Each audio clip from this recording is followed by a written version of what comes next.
from our point of view, it's like all of you at home, it's unusual times. First time I've done one of these conferences, of course, so it's unusual.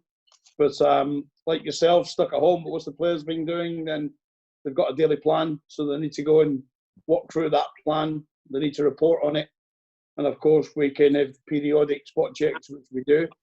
And we have video conference and call like this. I'll have 3 groups on Friday, for example. So we break the squad into 3.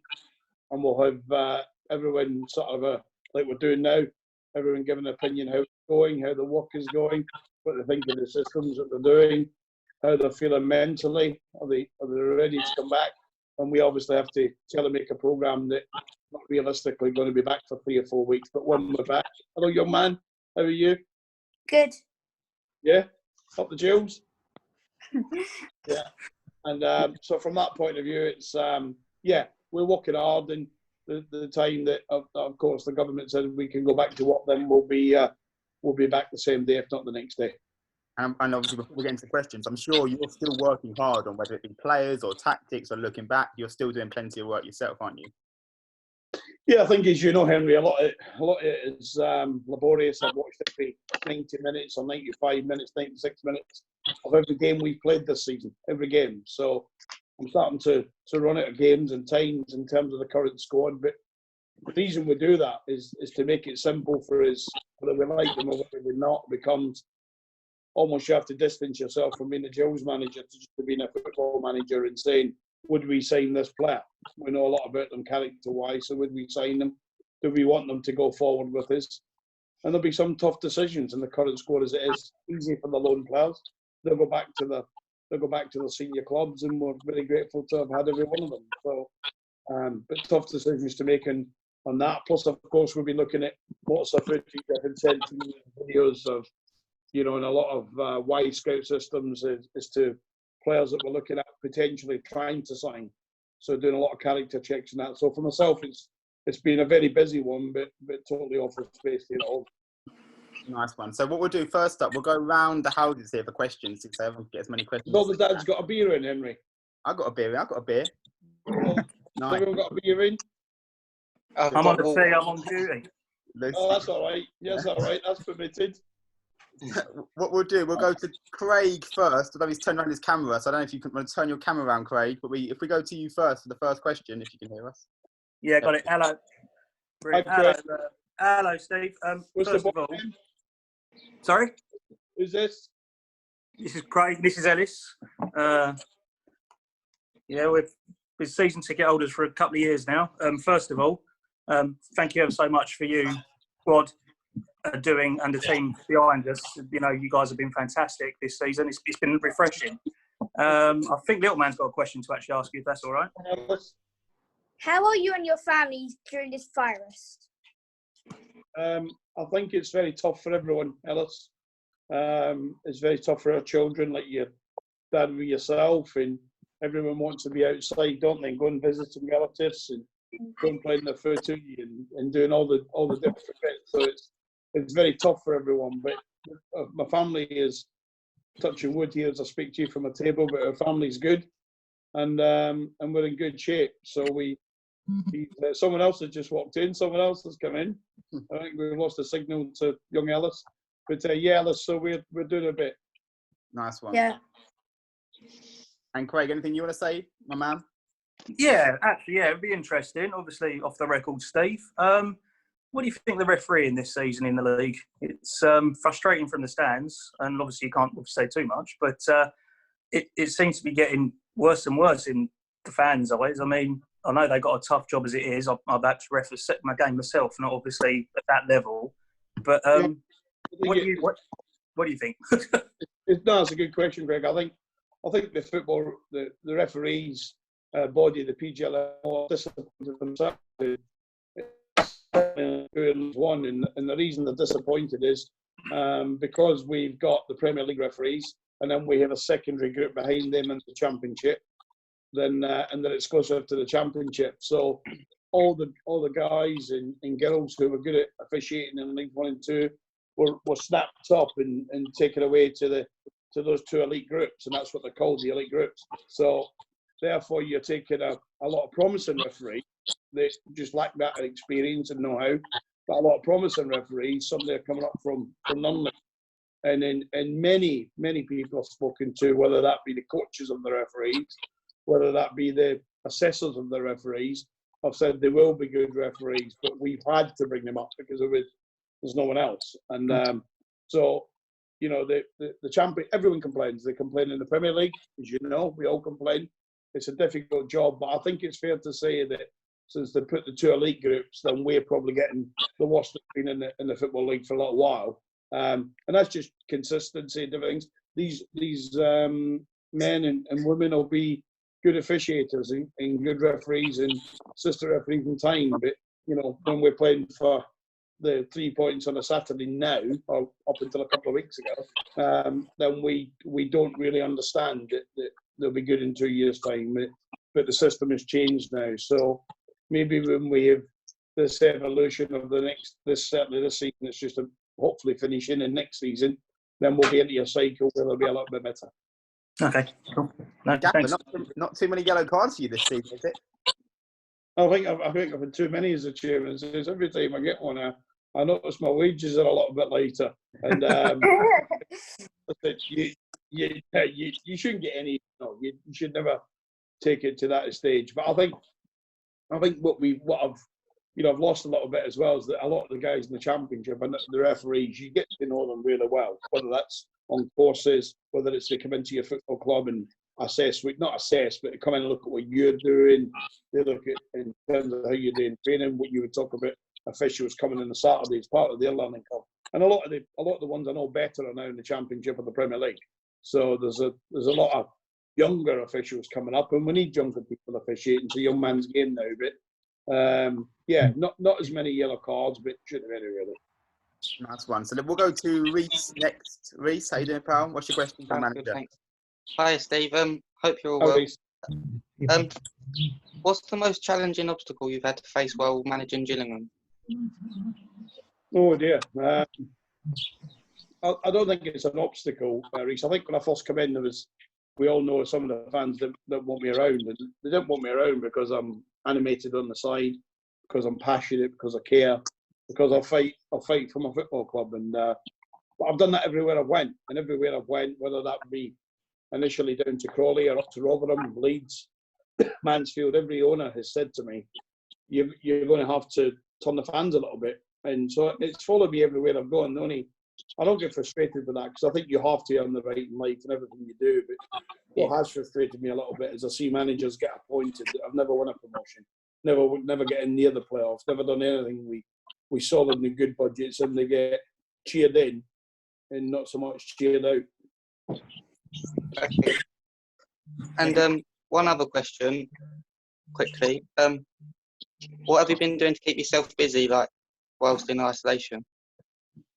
Oh, I think just doing what everyone else does. Suddenly, my little dogs never realised they could walk much. So I've been doing a lot of that very early in the morning. So out with the dogs, trying to avoid everyone I see.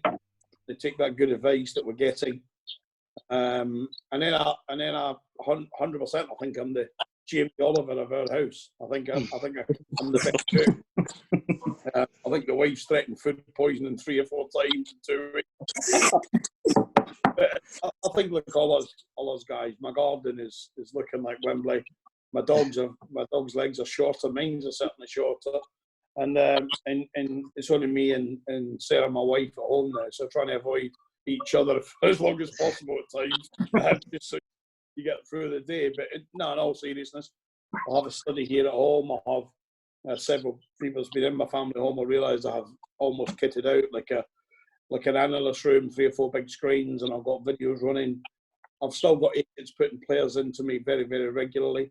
So you have to be looking at them. So spending a lot of time doing a lot of stuff that I'll have to fit into a normal day. Okay, nice one, cheers. Thank you. Cheers, Reece, and good luck. Thank you. Let's go to Dan next. Dan, what's your question, pal? Steve, Hi, Dan. how I know you've obviously signed a 2-year contract so far, but how far do you personally think you could take off Gills not obviously the current squad, even though you take them up to the championship, maybe next season or season if we how far do you actually could? Did you hear that, Gaffer?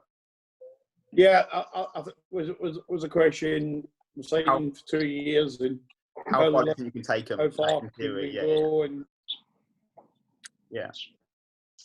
yeah, I think the difficulty we have is 100%.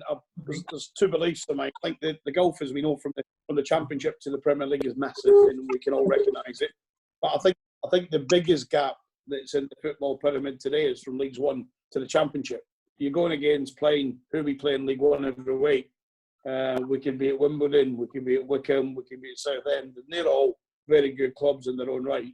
But if you compare that, you could be at West Brom, you could be at Leeds, you could be at any of the big clubs. And if you look at who's just about to, if the Premier League does finish, should be relegated from that. So where can we take Gillingham? I think for me, when you look at the potential at Gillingham, I think we only have to look at the West Ham United again. That can be most weeks rather than not, because the clubs the size of West Ham are in the Championship now, and they come with that massive travelling support. Some of them bigger. You look at Leeds, what Leeds would bring. You look at West Brom, and you look at what Priestfield could be every Saturday. So we've definitely got a Championship club. Whether the football club has the budget to give us the right to get there, you don't need the top budget. We've proven that now. We've got the bottom budget.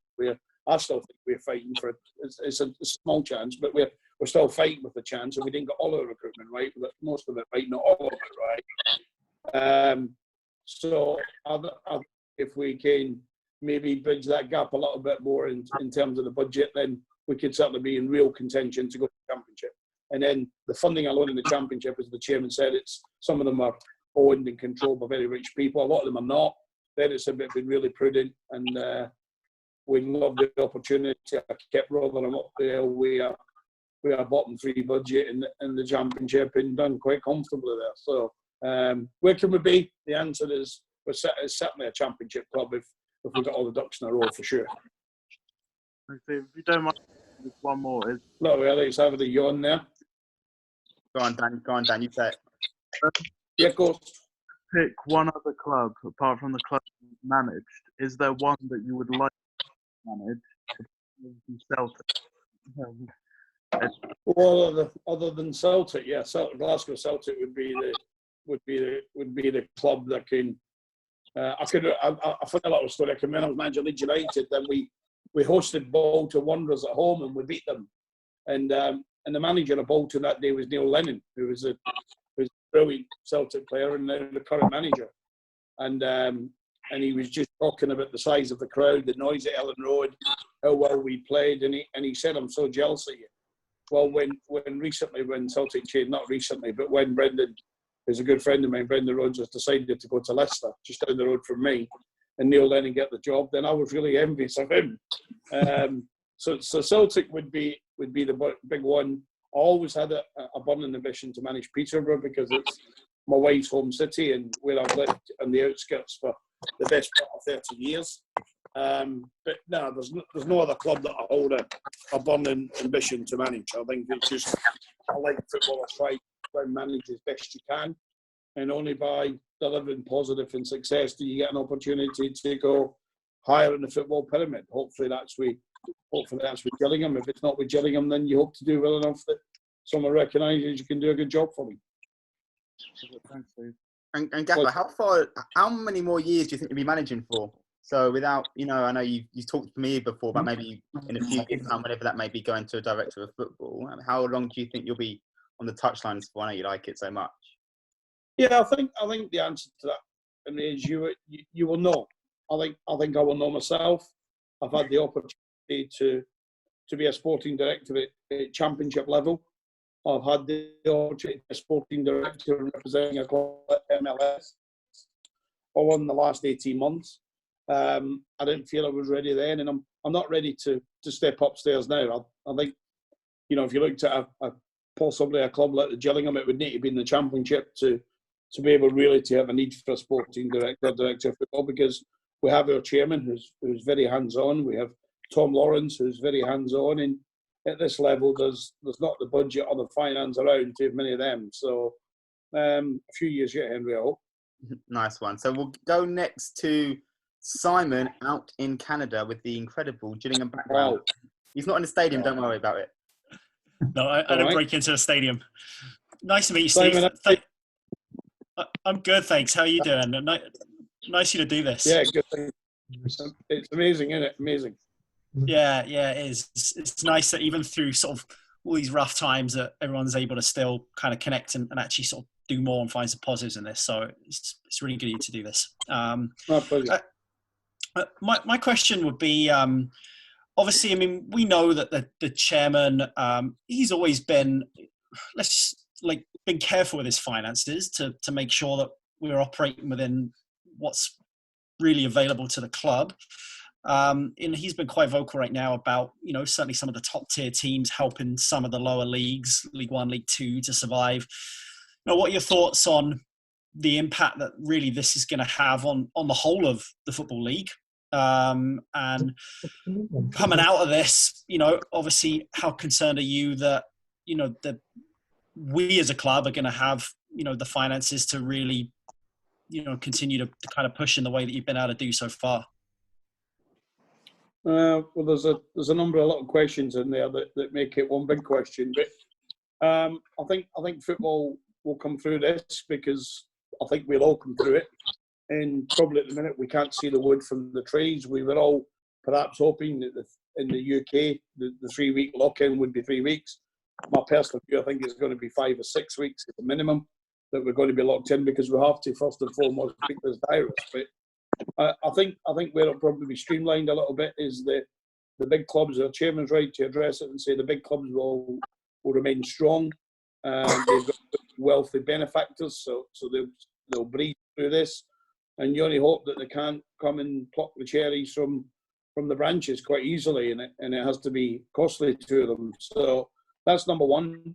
Number two, with the Gills finances, I think you're right to say it. I think your chairman is the longest serving chairman in the Football League and the EFL. I think takes a lot of stick at times. Probably not as much as me at times, but he takes some stick. And but he's a careful man. He's a prudent man. He doesn't want to miss a wage bill ever. He doesn't want people taking us to court all over the place. He wants to run his football club in a very affordable manner. So I think we'll come through it as a football club. And I think it just depends when you start a campaign, you look at League One, you always know at the start of this season that whatever you think, Coventry City, reasonably big budget will be there.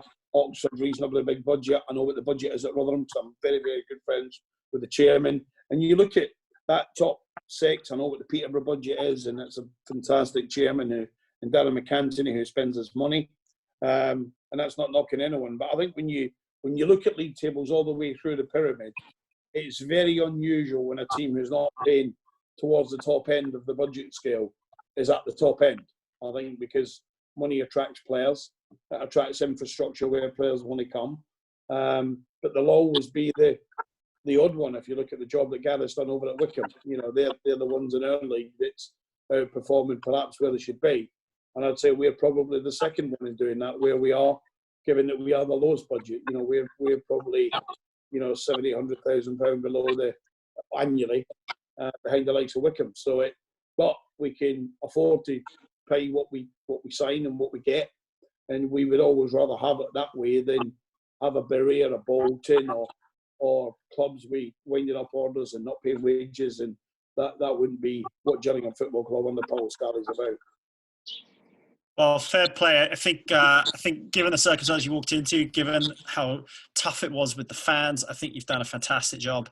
And credit to the chairman too. It's easy to be an armchair supporter, and we all wish there was more sometimes in the budgets, but working with what you got, I think job. Yes. It's been fantastic, so well done. And if you ever come to Vancouver, let me know. I got season tickets out here to Whitecaps, so we'll hook you up. I had a chat with the Vancouver Whitecaps at one stage, and 2 or 3 years ago when I went to Leeds, and didn't quite work out. But some great people behind that football club, some great people.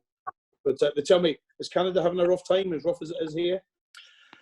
Yeah, I think our messaging was a little bit different to begin with. Our messaging was definitely like strong. Everybody stay home from earlier, from before in the UK was still like, nah, everyone's going to get it. We'll all be fine. So we were a little bit harder on everyone at first. It seems to have worked out for us, certainly in British Columbia, where I am. The healthcare system's not overwhelmed yet. The cases have crept up, but there's about 400 active cases right now. So now the rest of Canada, there's a lot more. But it's not fun for anybody. And my mum and my sister and my niece and nephew are all in England, all in Folkestone. So, that's a concern for me. Like, I can't just get home and see them. So, I would say that we've done, I don't want to be disrespectful to anybody, but we've been stronger than certainly like the States. I mean, they shut us down pretty quick. We all accept over here we could have been, looking with a bit of hindsight, we could have been stronger at the start. And then maybe the Prime Minister left open to a lot of people determine from themselves. That we had a very small minority who determined that, going out when the sun shines or going to the pub and crowded bars and all that was the normal one. We needed to be at home, but hopefully we've all got everything out, hopefully. Yeah, it's not an easy situation for anybody, and my heart breaks for anyone that's losing work and that health-wise, and who have grandparents or whoever. I mean, it's a bad time for a lot of people. So I don't know. Just my heart goes out to anyone and everyone who's been affected. Take care. Thank you. You as well. I really appreciate you doing this. Thank you. Nice one. We'll go to Matthew next. Matt Hill. All right. Hello, Matthew. Who's who? Yeah, father and son. Father and son. Okay. So we have father in the white shirt and son in the blue one, yeah? Oh, yeah. Firstly, thanks for what you and Paul and the rest of the coaching team have done this season. Echoing what other people said, is the football's more positive, and we've seen some great games. If you had to scale it out of 10, what more do you think the team and the squad as a whole could achieve? Well, I think the difficulty we've had is we've tried to do it in like 1.5 transfer windows that as other managers get, and I'm not talking about Chelsea, I'm just talking on average to get 5 or 6 transfer windows to build a team. And as I said earlier, you don't get all your recruitment right. We think we've got, for where we were and what we had to spend, we think we've got a lot of it right.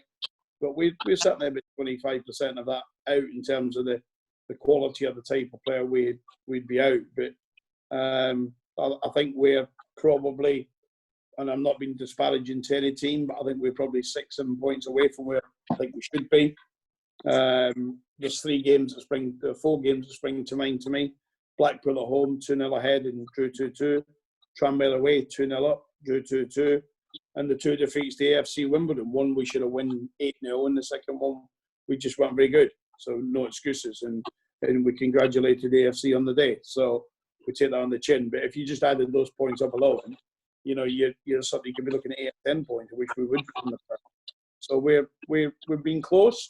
But I think, in fairness, we've lacked that little bit of quality in key areas, and probably not that deadly marksman that teams in this league that tend to do well have all got.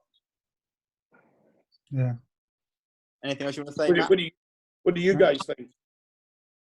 Yeah, it's like you say, it's just a little bit of inconsistency, isn't it? We were at the Tranmere game, we were at the Sunderland game, and you think Sunderland game was all the emotions of football in one game, wasn't it? Yes. Yeah. It was, it's just like you say. Sometimes sometimes it's the final ball into the box that's just not finding our players. Yeah, that's the one. That's the one that makes a difference. Yeah. Next question. Yeah, I mean, it has been a remarkable turnaround. I mean, like you said, some games we've lost leads, like Tranmere away, Blackpool at home, and then other games kind of come back into games, like both Sunderland games.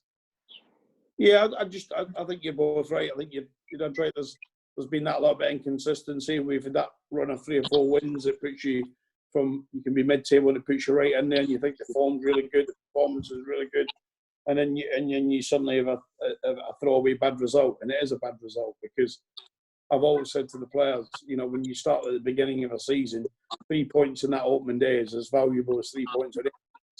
It's a game in which you can only get 3 points from or nothing, or one. But and perhaps we were younger players, certainly at the end of the season, we didn't start so well. And I think there was some younger players just thinking, well, it will happen. In football, you have to make things happen. Nothing happens for you, nothing. And I've often had this conversation, not just with the chairman, Paul Scally, but I can remember having it with John Radford or Tony Stewart or Massimo Cellino at Leeds United, where when they're all trying to increase attendances, it's what every club outside the Premier League tries to do. They're normally full houses. We're trying to attract supporters. And I've always had the argument that the only way you attract fans on a regular basis is to win football matches. That's how you get supporters to come. I can remember being a Celtic supporter and crowds were down to 15, 16, 17,000. They're 61, 62,000 every week because they're winning. Rangers before Steven Gerrard was 10,000 light. They come in, they win some football matches. And I know I've just touched on it earlier, but if anyone wants to look at the potential at Gillingham Football Club, look at the West Ham game.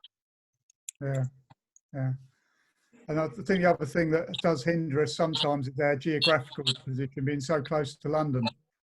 A lot of people go up and watch the London clubs, which is, Gillingham have got to be an attractive option to go and watch, like you say.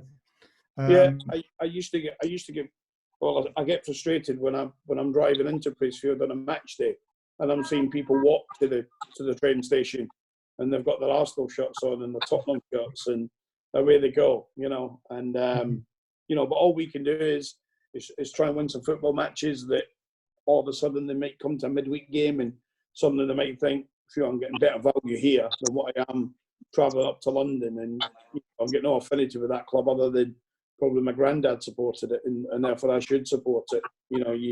I've always been a believer. When I moved near Peterborough before I met my wife, I became a Peterborough fan because I went to watch them, and that's just the way it works. But to get attendances and to get them up and get more people in, let's win some football matches. Let's get in the Championship, and then we'll be having full houses every week.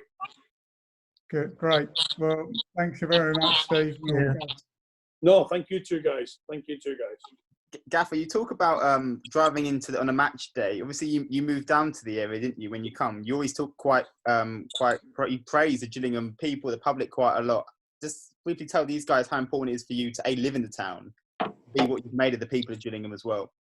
Yeah, I've been very fortunate, Henry. You've when I went in at Crawley, I moved to Crawley. When I went in at Rotherham, I moved to Rotherham. When I went into Leeds United, I moved to Leeds, and I've moved to where every club is, and I've gone and lived it. And my family's always put up with that. I'm very, very fortunate. I've got a fantastic, stable background behind me with my wife and my daughters, and so they do what they do, and they got on with their lives. And I go in and out. I get up very early on a Monday, and head off to St Mary's. I probably spend on average 3, 4, 5 nights a week there, just depending. But from that, I can go into the town. I can go and do my shopping.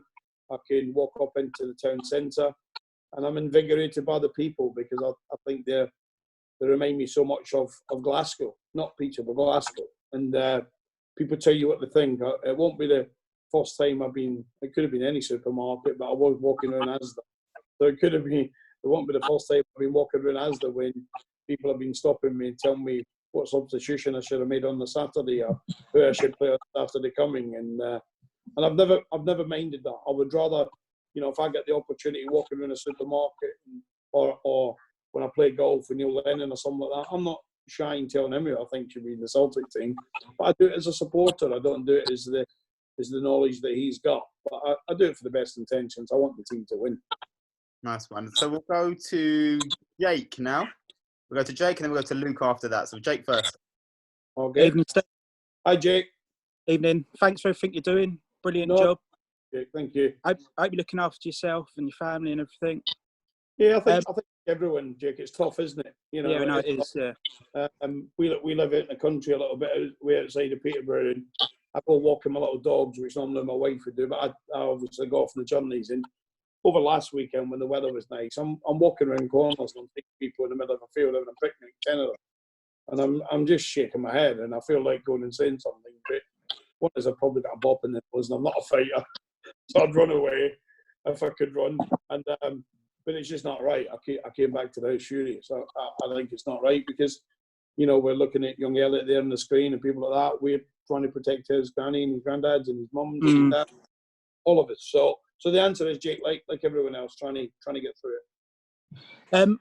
Did it take you long to decide on taking a Gills job? Because I remember at question and answer at Gills, you said that there's a few clubs obviously interested in yourself. Did it take you long to decide to join us?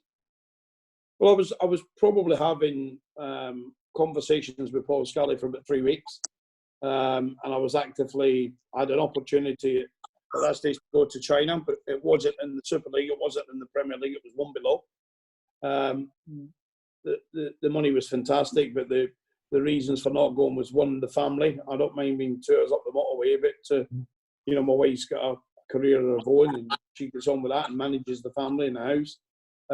So I had that opportunity and another one in England. And but my chats are very open with the chairman, Paul Scully, and he was very open with me. He said, he didn't tell me it'd be the bottom budget, he told me it'd be the bottom 4 or 5. And when you get in, you realise it's the bottom. But that's the nature of the chairman. And it won't be the first chairman that's told me the budget is X and it ends up something else. But I had lots of chats to him, and my real chats were not about the supporters, because I think, you know, I took the supporters as they gave me plenty of stick, so they'll give every manager plenty of stick if they come in there and they've got a fiery reputation. But my conversations, Jake, were really about being able to do the job and getting total freedom to do the job within the budget. The chairman decides, and Tom Lawrence, the chief exec, decides, of course, what individuals get paid because they negotiate with the players' representatives. But for me, I just wanted to have total freedom to pick a team, total freedom to pick the tactics, and total freedom to do my job. And then if it goes against me and I get sacked, which every football manager does, then I will get sacked under my own violation and not under someone else's. So that was a lot of the chats. But the chairman couldn't have been any clearer. He doesn't want to pick a team. He doesn't want to get involved in it. He tried on 3 other occasions to get me to be the manager. And I just think it came right. And as the chairman knows better than anyone, I turned down a longer contract, a more financial beneficial contract, because I wanted to go and work with someone that says, for the last 3-4 years, Steve, we've been fighting relegation for a week or 2 weeks to go, and praying for a result. That was the word, praying for a result. And he said, I can't do that. And the last little project I had was I went into Leeds United, and Mochirino said to me he didn't want to go away for Christmas to his nice big holiday home in Miami, or he didn't want to go on Easter. And either of those times, and be thinking, waking up in the night, thinking relegation, because it would be unthinkable there, as you know. And he didn't. He didn't have to. We were out of that and into mid-table by Christmas, and that was a success. And I don't think the chairman said one thought at any stage this season that he's fighting Jake to stay up. So the answer is, it took about 3 weeks, Jake, for me to be there. And if I'm being honest with you, when I said to the chairman I'd like to join him, we hadn't even spoken personal terms, and I'm not being disrespectful to him or me when I said that was put to bed in about 2 or 3 minutes on a telephone call. He said, I'll give you this. I said, well, can you do that? He said, yeah, I'd be prepared to do that. It was as quick as that. So. I've got one more quick question. Of course. If you could sign any player from the Championship downwards, any player, who would it be? What, just any player? Money, no object? Yeah, any player from the Championship downwards. Yeah. I think I'd sign Calvin Phillips from Leeds United. I think he's an extraordinary player. I think he's going to be in the Premier League, but hopefully that's with Leeds United next season. If it's not with Leeds United, I think someone will come in a big check for them. But I think he was only a young lad coming through when I was there as the head coach, and we thought the world of him. But there was people in front of him at that time, but we knew but he's improved beyond all recognition, and you have to give great credit to Marcelo Bielsa, who's got the absolute best of him. So certainly he would he would be the one in the Championship. Ivan Toney would be the boy in League One, the striker at Peterborough, who we convinced to come down from Newcastle. And there's 2 or 3 in League Two that we like, but I can't say who they are because we're going to have a lot of sniff at them in the summer. So, and we're not going to sign Ivan. He's going to go and play in the Championship of the Premier League. And Alvin's going to play either at Leeds United, which hopefully he does for me, from my point of view, or he'll go and play in the Premier League. But an exceptional talent. Luke, we'll go to you next, pal. Excellent, thank you. Hi, Luke. Hi, Steve. How you doing? Yeah, good, mate. You? Yeah, not too bad, thank you. Steve, I want to start off by actually offering you an apology. Last summer, when you were announced as the boss, I probably wasn't best pleased. I wasn't a fan of you beforehand, I'll be honest. No, but I know you had a tough start. I think the first 20 odd games were difficult, but after that, you found the right formula, and you managed to get us really click. And I have to say, I really hold my hands up. I am really, really impressed and pleased with how you managed to turn the club around, because being a Gills fan the last 3 or 4 years has been quite difficult. Yeah, tough. Yeah. Some of this football we've had to watch and endure has been absolutely dreadful. So yeah, so I'm quite happy to sit here and eat humble pie, and I'm really glad that you are now at the helm. Thank you very much for. Look, you won't be the first young man to at any club I've been at to not want me to go in. I think sometimes what you see when you're in opposition, I've got certain players that I look at, the play against us, and the real fiery characters that you have almost a dislike when they're playing against your team. But when they're playing for you, you absolutely adore them. I think I was talking to Henry, a media guy, earlier today, and he was asking me about a young man called Joe Garner, who scored an absolute. If you've not seen his goal for Preston against Rotherham, then go on YouTube after this clip. It's as good as goal as you've ever seen. And every time Joe played against my teams, he was spitting, and I don't mean spitting out at people, but he was spitting feathers, and he was aggressive, and he was strong and scoring goals. And any time we played a game against a team where Joe was, I used to think, oh, Garner's playing. I hated it. But my God, I loved them playing for me. So that's the same as almost from a manager's point of view when I've gone in. I've had to go in and earn the respect, gain the respect, work hard to get the respect of the supporters. But I think when they see you're working hard, I think when they see you're starting to get your team right, you've got the passion for them, then you want them to be a part. And I'm very lucky, because a lot of the Gillingham fans made it clear that at the start of this they didn't want me to go in. And then I think I'll use a little expression which I don't use many times. My dad's dead a lot of years now. I was 25 when my father passed away. But there's 5 of us, 4 brothers and a sister, and he had the opportunity to speak to all of us as it was last few days of his life. And his words to my brothers and sister were different, but to me it was, listen, he says, you're only a young man, but if you don't know you already don't like you. But if you know you fall in love with you. And that's why I've got fantastic relationships now with every football club chairman I've ever worked for, every football club owner, every football club staff. Paul Warren at Rotherham's a personal friend. He's the manager. He was my fitness coach. The people at Leeds United behind the scenes are still there, and I'm still speaking to them regular. So I'm just so passionate, and I care, and I probably have to accept a lot of times I've gone over the line. And Dad will know what he's I've gone over the line, and I've had to get dragged back at times. Foolishly come in and get a slap off the missus. You're in trouble again today.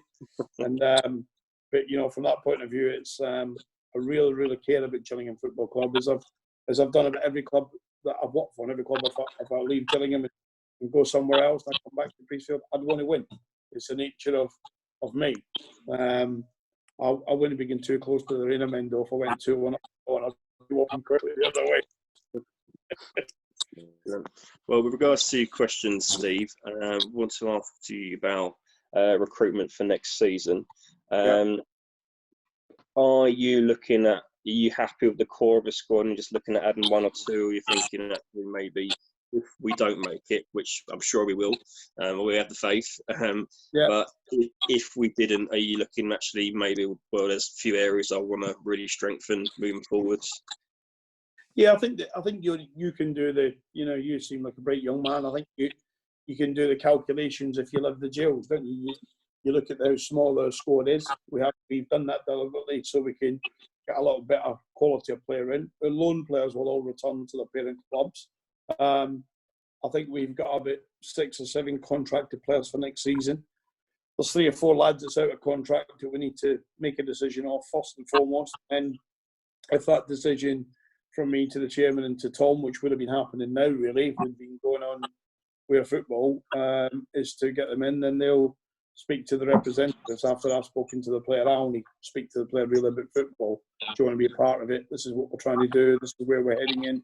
And they decide. So it is going to be pretty much of a new group anyway, just because evolution of the loan players. And if you're 2 or 3 of our loan players who have done exceptionally well, they probably have ambitions if they go on loan again to go to the championship. Excellent. Okay, last quickly, with regards to, obviously you've had a lot of success with promotions and whatnot. When it comes to recruitment, does that then change your mind about when you're recruiting players? Or you actually, no, these players got me up, I'm going to stick with them, or actually, well, maybe Championship or League One or League Two, I think I'm probably going to need this type of player. Has that come into your thoughts as a manager yourself?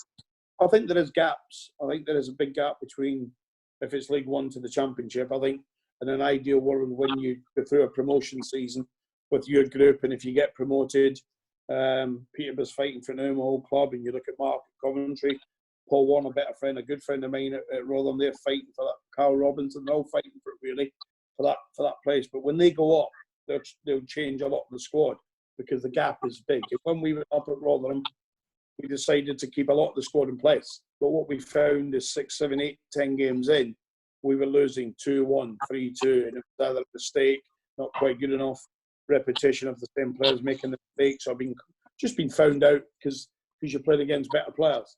And we kept up because we went to the market with a great chairman. He's still a great man. We went to the market and we brought in players like James Taverner, who's a captain of Rangers now. He came into a team. We brought in Emi Martinez from Arsenal, who had just, I think about 2 weeks before, had played against Dortmund in the Champions League for Arsenal first team. We brought him in on loan. So we signed 3 or 4 players in that January window that were way above where we were as a group. That dragged some of the rest of the group up, and then we became a decent side where our form at the back end of the season, beating Brighton, beating Cardiff, beating Middlesbrough, beating all these teams, and comfortably beating them. When it's Andrews to Birmingham, win 2-0, win very comfortably indeed. Beat Reading, beat Queen's Park Rangers. We're beating clubs that probably early in the season we wouldn't have been able to beat. So the answer would be get promoted and your best survive it because you're ready to step up. And others go back and get themselves a great deal back in League One because they've just finished in a promotion place in the league the previous season. All right, nice. We've got about 2 minutes left. Don't know if anyone's got one final question. If everyone's got a question they want to be answered. I've got one. All right, we'll go 2. We'll go Jake first, and then we'll finish back with Craig. There we go, and finish with the young man. We'll go Jake first, then Craig, and we're done. Hi, Steve. What has made you stick with Paul Rayner as your assistant all these years? Oh dear, I follow him every day. No, I think first and foremost he's a fantastic coach. Secondly, he's very loyal. He's very honest. He's very committed. And when you say he's very loyal, Jake, that has to allow him in the confinement of my office or my family home or in Paul's home, where we share opinions. He openly addresses, I don't have that opinion on that player. I don't like that player the way you do. I'm not happy with that system. We should do this. And I encourage that with all my staff. I encourage it that people have to give their real opinions. You don't want too many memes. I think if there's a criticism at Gillingham in the past, one man said something and the rest.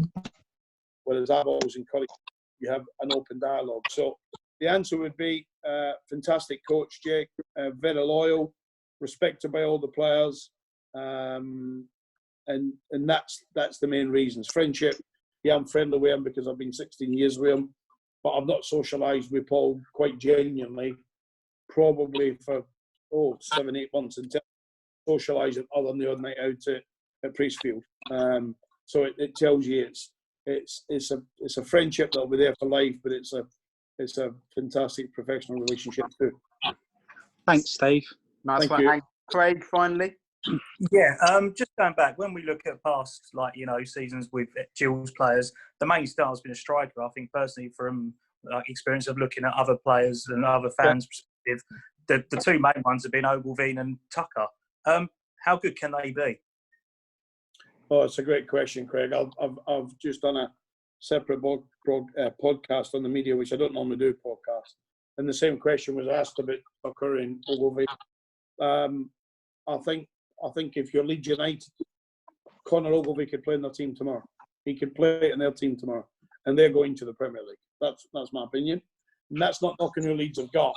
He could play at West Brom.